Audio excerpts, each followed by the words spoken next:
বর্তমান সরকারকে জানিয়ে দিতে চাই, আমাদের 1 নম্বরে আমাদের দাবি হলো আগামী জামাত ইসলামের জুলাই জাতীয় সনদের ভিত্তিতে আগামী ফেব্রুয়ারিতে নির্বাচন অনুষ্ঠিত হতে হবে।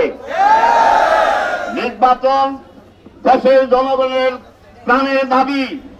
বিগত 16 বছরে এদেশের লোকেরা সুষ্ঠুভাবে ভোট প্রদান করিতে পারে নাই।